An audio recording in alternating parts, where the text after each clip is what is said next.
Hey, Podsters. We are back with a super, super special episode. This is Beth's last episode. So today we close this chapter of Unmute Yourself, the podcast. We wish Beth well and nothing but good vibes as she pursues other areas of her business and her life. Thank you, Beth, my partner in crime, as we launched this podcast little over a year ago. And who knew? We were hoping to make it past 6, which is the witching number for podcasts. And here we are 70 plus episodes later. As we move on to the next chapter, or Unmute Yourself, the podcast 2.0, you definitely want to hit that follow button if you haven't yet, subscribe button, because here's what's coming up. I have an all-star lineup of guests coming. Not all of the episodes will be guests. Some of them will obviously be me and only me. But here's who you can look forward to before the end of the year. We have Bill Benjamin, who is I would call him a human performance expert and an emotional intelligence expert. He's going to be here to talk to us, our first dude on the podcast. He's coming to talk to us about courage and connection and how both of these impact your work and your home life. And as a bonus, for those of you who lead teams, we are going to tie this back to how courage and connection will help you build a culture of a high-performing culture. We have Dr. Audra Lance. She's a sports and non-surgical injury specialist, and she's a baller, okay? She works with celebrities and athletes, big ones, very big ones that we can't mention. And she's going to talk to us about how to avoid burnout. We're going to air that episode around the holiday season. Brenda Johnston, who is one of my favorite people and had one of the most viewed episodes with us. She's a mindset strategist. I like to call her a performance coach. She's coming back to talk about why we keep making the same New Year's resolutions year after year and how to knock that off and manage your energy and actually get rid of your blockages in your mind so that you can do the thing. And last but certainly not least, I am bringing back Tiffany Carter, my business coach, my beloved business coach, to talk about how to do the darn thing. Stay tuned. Hit that follow button. Beth, we will miss you. And I am looking forward to what's next for all of us. Peace out for now. Hey, Podsters. It's Nancy Madoff and Beth Knaus, here to change the conversation around women in confidence with actionable tools, real-life stories, humor, kindness, and the occasional shenanigans. We are fired up. We are calling things as we see them, and we are not holding back. We have a bullshit button, and we're not afraid to use it. We have used it in the past. I'm Nancy Madoff, keynote speaker, executive coach, and best-selling author, who literally wrote the book on women in confidence. I'm Beth Knaus, creative copywriter, personal messaging consultant who helps business owners use their unique voice to bring in more ideal clients. So here's what's up. If you're done playing it safe, you're tired of your own narrative, and you're ready to step into your authenticity, you're in the right place. If you're looking for a weekly shot of confidence and the occasional truth bomb, you're also in the right place. So buckle up, friends. And get ready to feel empowered and inspired as together we build our confidence toolkit and empower women everywhere to speak up and get their seat at the table, and then build a bigger table. And we're back. Hello, Podsters. I feel like we should have like a little hat on or pop a bottle of champagne. Don't you? Well, sure. Absolutely. Do you want to tell the Podsters why we're going to put a hat on and pop a bottle of champagne? Yeah. So if you didn't listen to the last episode, first of all, you should, but I'm going to be moving on from the podcast, Podsters. Wah, wah, wah. Nancy's going to take over and run the ship solo, and I'll come back as a guest. Totally. By the way, totes. Yeah. So everything's good, everybody. This is letting go what no longer serves you. And Beth wasn't feeling it. So I'm very grateful. By the way, I think we have over 7,500 downloads. Yes, I did see that. That's a lot. It is a lot. and over 65-ish episodes, 6, 7, 70. Well, I mean, we got a lot of episodes. So it has been a wild ride. Can I still call and leave you rando Voxer messages? Absolutely. We'll go back and forth and we'll Random stuff. Random. Yeah. And by the way, I'm sure that you will be like, "Hey, Nance, I think you should talk about this on the podcast." yes, absolutely. Yeah. Okay, so we are jumping into the third part of how to own the room, and this is nonverbal communication, which both of us love, by the way. And yeah, so let's do it. Okay. All All right. right. So, nonverbal communication to me is about your presence. And it's so funny because one of the things I train on is executive presence. And I kind of chuckle at that expression because that's a catch all for showing up confidently, in my opinion. Would you agree with that statement? Yes, Yeah. definitely. So people are like, how do I get more executive presence? Your presence is your presence. You can change how you present yourself while still being authentic. That would be the best thing. And it's about being confident in your own presence, right? Yes, absolutely. I mean, so how do you, Beth, if you're not feeling confident, how do you own the room when you walk in the room? So the first thing is I have to really like what I'm wearing. I have to like how I look. Mhm. I have to like just all of it because I think oftentimes, especially when we're unsure, we can tend to dress how we think we should dress or something like that. And really, you need to dress in your power clothes, right? In your Mhm. alter ego power clothes. And I think that's the very first step. I would agree. Can I add something before you move on? Of course. We talked about this a long time ago, way back. We talked about body image and how it affects how you show up. And I remember I used to, and do I still? I used to buy clothes that were too small for me because I'm like, okay, well, I am a size 6. I was not a size 6. Okay. So I would buy clothes that were size 6. I would squeeze into them and I would be self conscious the whole time. This includes when I would get on stage and I'm like, okay, Nancy, you got to stop this because I have to have presence on the stage. That is my job. So I would buy the bigger clothes. So, and you know what? You want to know what I used to do? I still kind of do it a little bit. I would buy a 6, an 8, and a 10. And I Mm, would return the ones that don't fit, and I would keep them until the presentation, and then I'd be like, "Okay, this is the one that looks the best on me today. I'm gonna return the other one." So that way I wasn't worried about it. I didn't care what the size was. It was really which looks the best because I will feel the best with the outfit I know looks the best rather than trying to squeeze into the wrong size. Like, we all do it. I do it with shoes too. Do you ever do that with shoes, by the way? so I'm a size 5. No. Oh, oh yeah. I forgot you're short. Are you short? Petite. I like to say petite. Yeah, I'm 5'3". See, I forget because I always see you over the screen. Yeah. Yeah. Okay, Mhm. so you didn't do that with shoes, but I did that with shoes. I'm like, "I'm a size 7." My sister-in-law is like, "No, you're not." I'm like, "Yes, I am." And then I would give her all my size 7s. She'd be like, "I told you you're not a size 7." So the point is to be comfortable because if you're comfortable, you'll be confident, right? Yes, absolutely. I Okay. fully So that was 1, what you wear. What's number 2?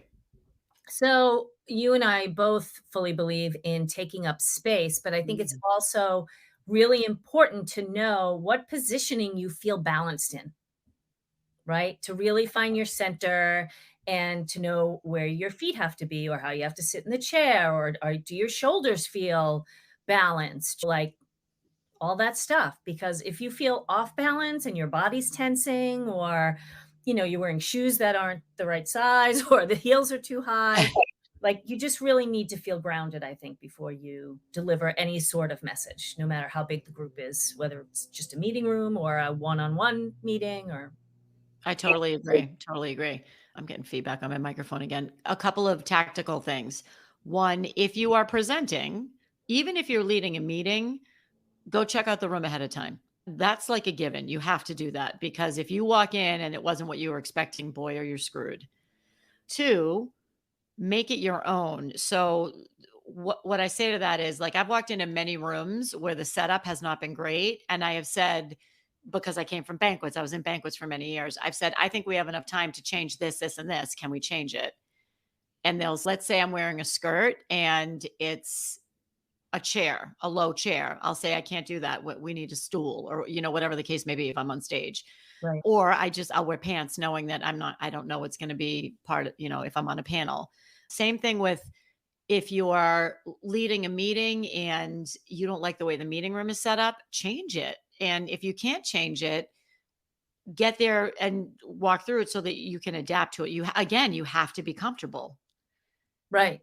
That's interesting that the knowing your environment is about being comfortable. I'm just writing this down. Yeah, I just did that actually. I was on a stage and there was something in the middle of the stage and I'm like, I can't walk around this. Like I can't be worried about walking into this. So I had them take it off. Very nicely. I'm like, do we have time? Can we do this? Blah, blah, blah. Okay. So the taking up space, this is like huge. So this is when we talk about this a lot, power posing or taking up space. And the first time I spoke in front of a large group, I did the power posing, which for those of you who don't know what that is, it's taking up space and it's called the Superman or Superwoman pose. Just making yourself big and statistically proven to change how you show up and to improve your confidence. Amy Cuddy did a big TED talk on it. We'll link to that in the show notes. But there's a example that's different that I want to share. I was in a meeting and this was many years ago. It was a tough meeting. It was going to be a difficult meeting. And I remember I'm like, I'm going to try this. I'm going to try this take up space thing. Let's see if this really works. So it's a conference table. It's probably about 20 people at the table. Have I told you the story before? I don't know. It's actually pretty cool. And so I took up space. I wasn't a slob, but instead of shrinking small and just taking up my little notepad, I took out everything I needed. Here's my pen. Here's my phone was over there. Here's my laptop, whatever, took up space. And I sat in the chair and I sat tall and I took up space. And, I just leaned back. I don't know if they can hear me. I took up space. So the conversation was, again, a difficult conversation. And the person, because we had a customer in the room who was not happy. And he deferred everything to me because I took up space. I wasn't the senior person in the room. I wasn't responsible for any of the outcomes. He'd be like, well, Nancy, what do you think? It was bizarre. And I'll never forget after this meeting, because I took up this space and I must have been radiating confidence just because I took up so much space and I felt so like larger than life. 2 women came up to me after the meeting and they said, that was unbelievable. Do you know him? And I said, I don't know him. This is the first time I met him. Isn't that wild? That is wild. Because I took up space. Yep. So how can we do that? How can we do that in our day-to-day more? It's a good question. I think one of the things that I had read in a couple of spots was about using your hands when you talk because you can really emphasize. And of course, I think a lot of us do that anyway. But I think there's an energy to movement. And Absolutely. like it just kind of creates that space, like however far out your hands or your arms are going, or if you're moving your head or your body. Like if I'm standing and talking, I want to be able to move. And so I think that is definitely part of it. And you want to stand up straight. There's so many things, right? You want to make sure you're looking at the people you're speaking to and you're not looking away or looking down or any of those things. So you're making this direct contact. And I think it's okay to have one hand on your hip and the other hand you're using to talk and just really, how can you take up that space? Because again, I think probably as women, we have a tendency to cross our legs or to cross our arms or hold our hands in our lap or bend forward and really kind of curl up into this ball instead of expanding and speaking that way. I love that. As you were saying that, I was thinking about expansive energy, right? When you're expanding, your energy is expanding and that's going to touch and reach other people. Yeah, totally. As you were talking, I was also thinking about there's all these, because I know a lot of people want to become speakers and want to do more speaking. And I love it. So I have been told, don't walk around. I have been told, make sure you walk around. I have been told, don't move your hands. I have been told, make sure you move your hands. Right. So at the end of the day, again, do whatever you are comfortable with. I like to walk around. I mean, you're not going to go back and forth, back and forth, back and forth, but nobody does that. You wouldn't do that anyway. Right. And if me walking across the stage is distracting, then my message isn't compelling enough. It's not because I'm walking, it's because of the message. Right. So again, I would say do whatever you're comfortable with. I love that. Like it's all coming back to your comfortable and confident. I want to go back to the meetings though too, Okay. because I don't know if you know, oh, you don't know this. I was called a Karen on YouTube. What? I was called a cookie Karen A because cookie Karen. uh so in one of our previous episodes, a few episodes ago, we talked about how women give away their power at work. And one of the things I said, I don't know if you remember, is Mhm. don't bake cookies and bring in cookies. Don't bring cookies into the office. Bring cookies into the office if the men in your office are bringing cookies in. And also, if they aren't and you're bringing cookies in, that's fine. Great. Everybody has leftover cookies. Understand that you're positioning yourself as a caretaker. Right. I was railed. I got so many trolls. First of all, they were all men. Oh, Uh-huh. wow. Oh, yeah. That's Second of surprising. all, yeah, and they're like, "What? This is stupid." Blah, blah, blah, blah, blah, blah." And I'm like, "You know what? It's stupid if you're a man because you don't have to think about it." And there were a couple women who didn't agree, and that's fine. I didn't do a good job communicating the message. It was a snippet like this long. What I'm saying is, what are you doing in the meeting? Are you taking notes? That's fine if everybody else shares Yeah. that responsibility, right? Are you getting the coffee? That's fine if everybody else shares that responsibility. Are you bringing in cookies? Great. If other people bring in cookies and if some of those other people are men. If not, you are you can't own the room if you're coming in with a look what I have. I'm going to take care of you with this beautiful banana bread. That's not owning the room. Right. That's lovely and that's kind and that's making friends. Great. Keep doing it, Yeah. but not if you want to own the room. Well, yeah, you're setting yourself up for a stigma, right? Well, listen, don't be a cookie Karen, Beth, because that's what I am.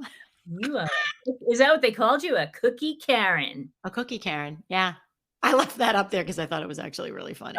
I mean, it's fine. You can't put yourself out there without It's true. knowing that right. Yeah. Well, Yeah. and what I like to say is when you get a reaction like that, obviously what you said triggered that person, and maybe they need to look at why that bothered them so much. Uh-huh. Yeah, it was interesting. I got a lot of feedback on that, a lot. It was funny. So how about your energy? Because you had made a note about energy and how you interact with people. Did we cover that enough? I think there was probably a little more there. Yeah, so I think so much about how you are physically, this is kind of like what we just said, is about your energy. Like, what's the best way to show your energy? Like, I know if I stand still, if I'm as a speaker, I'm gonna feel myself shake. I Mhm. don't control my voice that way. I need to move. I feel like that really helps any kind of nervousness or initial like stiffness that you have to get out. Being able to move a little bit is so helpful. And because you want that, first of all, you want the energy to be even, you want it to be flowing, and you want people in the room to feel it. So you don't want to be restricted by some stiff pose. I totally agree. It's as you were saying this, I forgot about this. My leg used to shake almost violently when I would get up and speak in front of a room. Like my leg would just start shaking and I couldn't control it. That doesn't happen anymore. That's interesting. It never happens. And how I used to stop it from shaking was I would walk. Yeah, But it would be like a Bambi walk because my leg was shaking so much. I'd be like, okay, I got to be really careful how I walk because I don't want to fall down. And to your point, if I had just stood there, I would have just been like this shaking mess. Yeah. right. Yeah. The other thing, the energy thing is so important and we're both really passionate about it. I'll postpone a meeting if I'm not, if I'm especially if it's a client meeting, if I'm having a bad day or something's going on or I'm not bringing my best self, if it's important, I'll reschedule it and I'll say, you know what, do you mind? Can we do this? Whatever the case may be, because when you're not at your best, and sometimes you don't have that choice. And also, when you're at your best. So, what can you do to either get yourself closer to your best or postpone it until you are at your best? Because Yeah. nobody likes bullshit and people can smell it a mile away. Right. And I think if you are the person who has shown up consistently with the right energy, taking up the right space, and you don't show up that way, depending on what type of meeting you're in, like, people are gonna see that. So, are they gonna take advantage of that in whatever way? Or, Mhm. you don't want people to be distracted either and say, "Oh, Nancy must not be feeling well because she just doesn't have her same usual energy," or whatever. So, sometimes postponing is the better way, or figuring out what are some things I could do to kinda get my energy up, right? Do I need water? Do I need to go for a walk? Do I need to talk to somebody or do some jumping jacks or whatever? Yeah, it's funny. Danny asked me the other day, "What do you do in the room before a meeting, before a presentation?" And I'm like, "Oh, sometimes I listen to Tony Robbins, sometimes I crank loud music." Like, I always crank loud music and dance around, always, always. And it's funny because I'm like, I just thought it was an interesting question that he would ask it. And yeah, sometimes I'll just jump up and down. Like, you see the good performers behind stage and they're jumping up and down, they're getting their adrenaline going because they need to go put it out there. And it's the same, in a sales presentation, in a whatever, even at like the holidays are coming up. If you want to own the room at a party, you got to get yourself in that right energy, whatever, however that works, whatever you do. For me, it's listening to music, to like 80s music, Yeah, like yeah. Tainted Love. You're so funny. Yeah, that too. And with the holidays approaching, sometimes we're walking into family situations where we wanna feel comfortable and balanced and have Yeah, our I energy love that. in the right way, so I just mocked your comment about feeling balanced in a family situation. I I apologize. saw that. That was more about me than you. Yeah. Um, Usually is when somebody. What else? Anything else? Let's see. I also think that pausing is very effective. I mean, I don't know if that's necessarily a physical thing, but it gives you the opportunity to kind of look around at the people that are in the space and kind of commanding that they're looking at you, right? Yeah, the other hidden benefit of a pause, if you don't know the answer, somebody else might, and they'll speak up. Right. I remember time and time again, if I didn't have the answer, I would just wait a minute and someone else would answer. I'd be like, "Oh, great." Little added benefit. Yeah. Yeah, I love it. No, and to me, nothing says confidence like a pause. When you pause, it's okay. You're not trying to fill the space with Yes. nonsense. You're confident and you're pausing and you're regrouping, and it's great. I love that. I love the pause. Love it. Yes. I agree. I like a good pause. Take a deep breath. Gives you a minute to think about what you're gonna say next, Mhm. right? Imagine that. Think about what you say before you speak. Yeah. Wow. Yeah. All right. Any calls to action? Well, this is your final call to action. What do you have? I'm Final turning it call over to to you. action. Oh gosh, Podsters. So I would say if you are going to either go into a meeting or practice, right? Maybe practice. How are you going to walk in? How do you want to hold your hands? Do you want to smile walking in? Do you want to have a little bit more of a conservative expression? Like, how do you see yourself walking in, right? Visualize it and practice it. Maybe practice sitting in the chair. Think about where are you going to sit at the table, or, where are you positioned on the stage, right? I think so much of it is preparation and practice. Just get comfortable. Totally agree. I mean, the comfortableness, is that a word? It is now. Okay. That keeps coming up. I think that's the key is whatever it is, just make sure you're comfortable. And if you're not comfortable, make sure you are as comfortable as you can be in that situation. So that is not the size 6 jeans for me. That is buying the size I am and loving it, and that's it. Yeah. Yeah. I agree. But before we go, I do have to have a moment with Bethy because this was like a, "Hey, wanna try this?"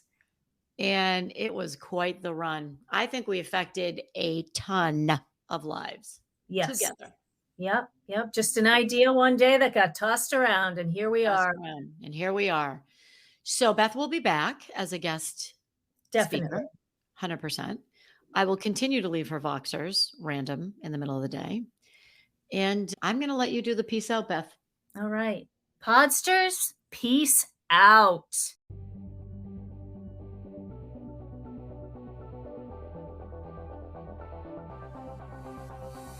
And that's a wrap.